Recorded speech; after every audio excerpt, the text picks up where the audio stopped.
السلام عليكم البنات، كي دايرين؟ لاباس عليكم؟ كي دايره اموركم؟ كلشي بخير.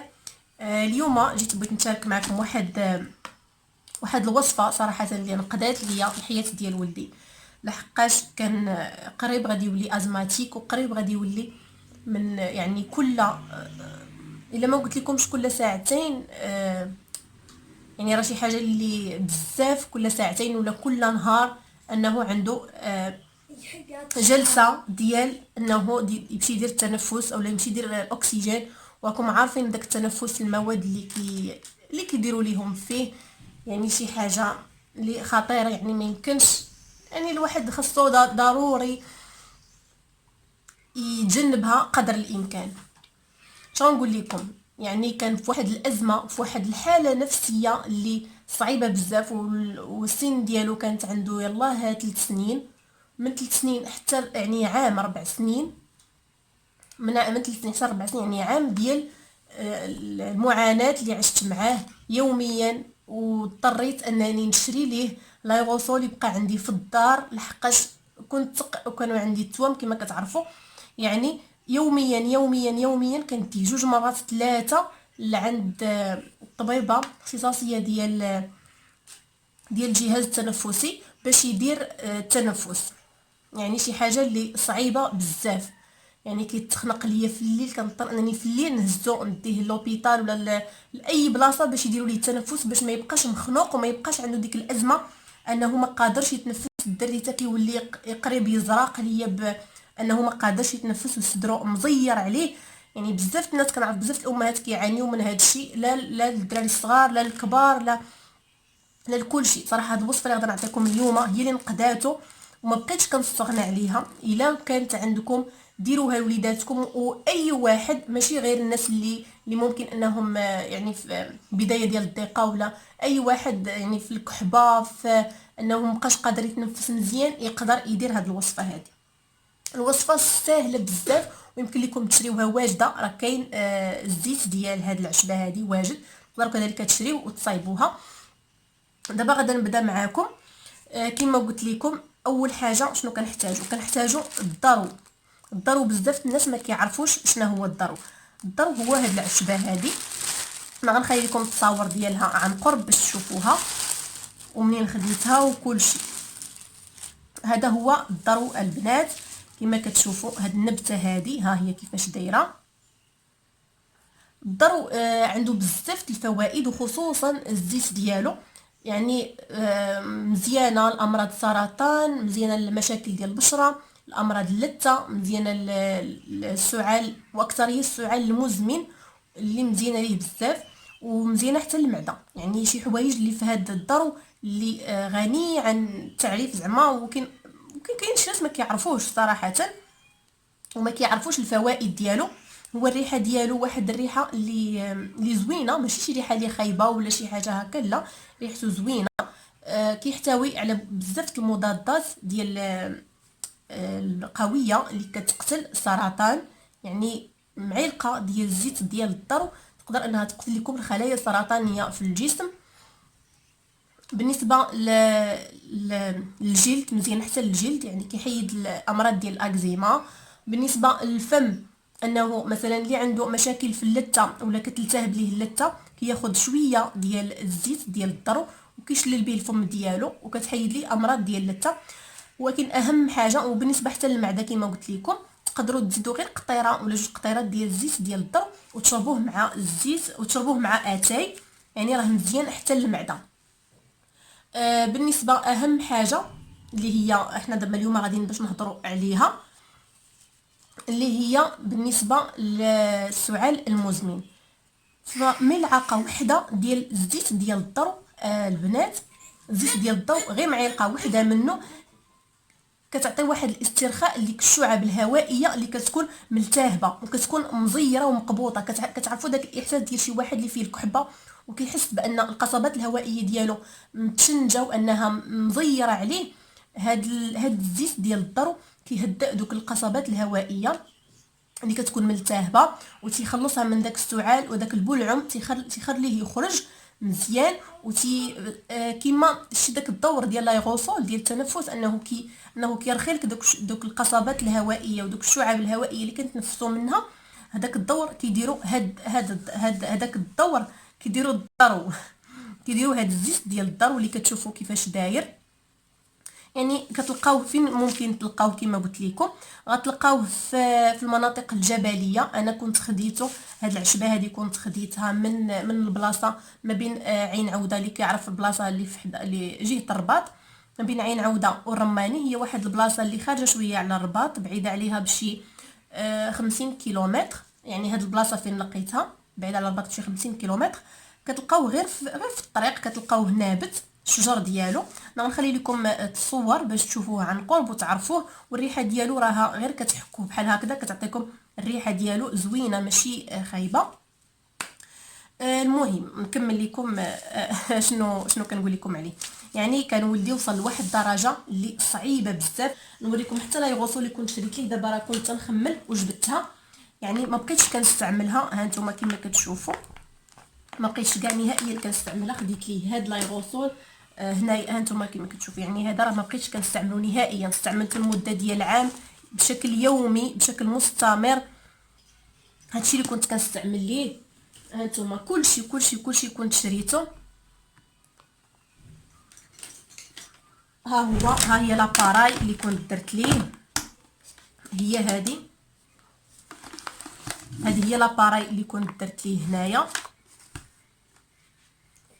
يعني شي حاجه اللي شنو نقول لكم، انا باش كنت كنشعلها وكنطفيها. يعني كنت عايشه واحد الازمه معاه، واحد الازمه اللي ما نقولش لكم. ها هو هذا عاوتاني كانت يدير يعني باش يتنفس مباشره من فمه، يعني ولا هذا ديرو في نيفو ولا شي حاجه. يعني كنت عايشه معاه واحد الازمه، واحد المعاناه مده عام. ولكن ما نفعني غير واحد السيد اللي كان خدام مع زوج ديالي، وكنعاود ليه قال لي راه عندي مشكله مع الولد ديالي، ها شنو كاين وعاود ليه التفاصيل كامله. وهو اللي قال لنا زيت الضرو، وخدينا الزيت ديال الضرو هو اللي مهم. انا كنت خديت نص سيطرو ديال الزيت ديال هذا الضرو، هذا نص سيطرو دات ليا واحد المده اللي يعني حتى كبر، حتى دار شنو نقول لكم. لحقاش كنت نعطيه غير معلقه صغيره كافيه. دابا غادا ندوز باش نوريكم كيفاش كنت تنخدم به. اول حاجه شنو، دابا انا كانت عندي الزيت ديال الذرو. كنت الزيت ديال الذرو البنات، الزيت ديال الذرو فين غتلقاوه؟ غتلقاوه عند الناس اللي كيبيعوا الاعشاب، اللي كيبيعوا الزيوت، اللي كيبيعوا داكشي ديال التجميل، داكشي ديال اي حاجه غتلقاوها عندهم. تقولوا لهم الزيت ديال الذرو غيعطيوها لكم. الكميه باش كتخاد هذيك سميتو تعطيوها للشخص المصاب ولا اي واحد عنده السعال ولا شي حاجه بحال هكا، غتعطيوها ليه في الصباح ومع الليل. معلقه صغيره كافيه، حيت هو راه مجهد. معلقه صغيره بزاف كافيه. وبالنسبه انا ولدي مثلا ملي كانت عنده من عامين ولا 3 سنين ولا 4 سنين، كنت نعطيه غير نص ديال المعلقه، يعني غير قطيرات منه، وكان تينفسو وكيرتاح وكينعس مرتاح. دابا شنو قلت لكم، دابا انا ما عنديش الزيت ديال الدار وتسالى ليا، قلت لكم دابا راه شي عامين باش تسالى ليا، ولكن قلبت عليه صراحه وما لقيتوش. وخا لقيتو ما ارتاحيتش انني ناخذه، لحقاش كنت شاكه انه ماشي اصلي بحال اللي كنت واخده قبل. فاذا شنو درت، هذيك المنطقه اللي عرفت انها فيها الضرو مشيت ليها وخديت كناخذ منها دائما الضرو ديالها، كناخذه هو هذا كما كتشوفوا بحال هكا. ها هي هنايا راني فايت ليا سبق ليا صاوبتها. يعني هذا راه كانت عامره. مثلا انا دابا في العام يعني كي غير كتوصل ديك المرحله ديال ان الجو كيبرد وداكشي، كنصايب واحد القريعه قد هكا كتدي ليا الموسم كامل كافياني. دابا ها نتوما شوفوا شحال باقي فيها. يعني كنعطيها لوليداتي بثلاثه، انا الا تزير عليا صدري، الزوج ديالي حتى هو، اي واحد فينا حس انه غادي يشدو الكحبه ولا شي حاجه كناخذو من هذا الزيت. راه كيطلع البلعوم بواحد الدرجه اللي ما تصورش. تقدروا تدهنوا به حتى الصدر ديال الدري ديالكم ولا التربيه اللي عندكم، راه زوين بزاف. بالنسبه للتربيه، الناس اللي غيسولوني على التربيه مثلا 6 شهور ولا 8 شهور، حتى هما تعطيوهم ليه، غير هو المعلقه الصغيره ديال القهوه ما تعمروهاش، يعني غير رويص المعلقه عطيوه للدري اللي عنده 6 شهور. يعني على حسب السن. انا قلت لكم ملي كان وليدي عنده 3 سنين كنت نعطيه معلقه صغيره نص ديالها، كنعطيها ليه في الصباح وفي الليل وكافياه وكيولي هو هذاك. دابا ملي ما لقيتش انا الزيت شنو كناخذ زيت الزيتون عادي كما كتعرفوا. زيت الزيتون شنو كندير ليه؟ كنسخنو على حمام مريم. علاش؟ باش كتحيدوا ديك الملوحه ديالو وداكشي، كنسخنوه مزيان في حمام مريم. هذا راه سخنته في حمام مريم، راه مازالو دافي. كنكبو في القريعه اللي بغيت انايا نستعملها، وكناخذ داك الورق ديال الضرو وكنديرهم فيه. خاص الزيت يكون مازال دافي، مازال سخون، وكنخشي فيه دوك الوريقات ديال الضرو. كتخليه واحد 3 ايام حتى كيرقاد مزيان صافي، وكتبقاو تستعملوه عادي، ما فيه حتى شي ضرر. يمكن لكم تبحثوا عليه، ماشي غير بالنصائح ديالي انا تعتمدوهم 100%، حيت كاين ناس بزاف ما كيتيقوش. تقدروا تقلبوا على الفوائد ديال زيت الضرو وتستعملوه، راه شي حاجه اللي زوينه بزاف وشي حاجه اللي غتهنيكم 100%. كونوا متاكدين، اقسم لكم بالله العلي العظيم لا هو الحل الوحيد اللي كما قلت لكم انقذ ليا الولد ديالي. كما كتشوفوا راه اللون ديالو كيتبدل مني تيبقى في الزيت، ما تيبقاش هو. يعني شي حاجه اللي زوينه بزاف وشي حاجه اللي غتشكروني عليها. الا عجبكم الفيديو بطبيعه الحال شاركوه مع الاهل والاصدقاء، ووصلوا لاكبر عدد من اللايكات، لحقاش بغيت هاد الفيديو هذا صراحه بغيت يوصل لاكبر عدد من الناس، لحقاش بصح نيت لقيت عليه نتيجه، وهو اللي نقد ليا كما قلت لكم الحياه ديال ولدي. تبارطاجيو هذا الفيديو قدر المستطاع، لحقاش الا ما كنتوش نتوما كتعانيو من هذا الشيء، كاين ناس وحدين اخرين تيعانيو منه.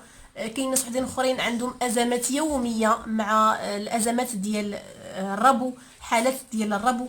كما قلت لكم زيت ديال الضرو مهم بزاف للناس اللي كيعانيو من نزلات البرد، من الرشح، وكيتعتبر فعلا علاج مهم وعلاج سريع لنزلات البرد اللي كتكون مزمنه وكتخلينا اننا ما نقدروش نتنفسوا. يعني راه كاين شي امهات كيشوفوا يوميا ان وليداتهم مزيرين، وليداتهم ما قادينش يتنفسوا، البلعوم ما مساعدهمش انهم يخرجوه. يعني واحد الحاله اللي انا دزت منها وبغيتش بزاف الناس يدوزوا منها. بغيت الناس كلشي يعرفوا هاد السر ديال هاد الزيت، هذا زيت الضرو اللي هو فعلا معجزه. والله القسم الى عرفتش كيفاش نقدر نوصل لكم، يعني انه فعلا كان النتيجه ديالو، وكانت النتيجه ديالو مرضيه بزاف لواحد الدرجه ما كتصورش. انا خلطته مع زيت الزيتون باش نحصل على الفوائد ديالو 100%. وحتى زيت الزيتون راه مهم، حتى هو كيساعد على استخراج البلعم من القصبات الهوائيه. وبالنسبه للولاد الصغار كما قلت لكم، بالنسبه للطريقه راني عطيتها لكم. غتعطيوهم بالنسبه للناس ما بين 6 شهور حتى عام ونص، عطيوهم بحال رويص ديال معلقه صغيره في الصباح قبل الفطور، وفي الليل يبغيو ينعسوا. ولا قدرتوا دهنوا ليهم به الصدر ديالهم دهنوا ليهم به. وبالنسبه من 3 سنين، من عامين حتى 4 سنين، حتى 4 سنين غتعطيهم نص معلقه صغيره كافيه. وبالنسبه للناس الكبار غتعطيهم معلقه صغيره حتى هي. يعني شي حاجه اللي زوينه بزاف. وهانتوما غادي نوري لكم هنايا كيفاش تيكون. هانتوما يعني راه حتى الريحه ديال زيت الزيتون ما كتبدلش بزاف، كتاخذ ديك الريحه ديال الضرو، وشي حاجه اللي طبيعيه، وعارفين شنو هما الفوائد ديالها، وعارفين. غير كما قلت لكم خذوه بالكميات اللي وصيتكم عليهم، لحقاش انا السيد اللي قالها لي، اللي عطاني هذه المعلومه، هو يعني كان هو تيديروا لوليداتو والعائله ديالو، وكل شيء كان غادي على هذه الطريقه. بالنسبه للفيديو الله يجازيكم بخير، بارطاجيو الفيديو، وصلوه لاكبر عدد من اللايكات باش يوصل لاكبر عدد من الناس. الناس كيما قلت لكم الا ما عندكمش نتوما ناس عندهم هذا المشكل، كاين ناس وحدين اخرين عندهم. وجزاكم الله خيرا وبسلام عليكم.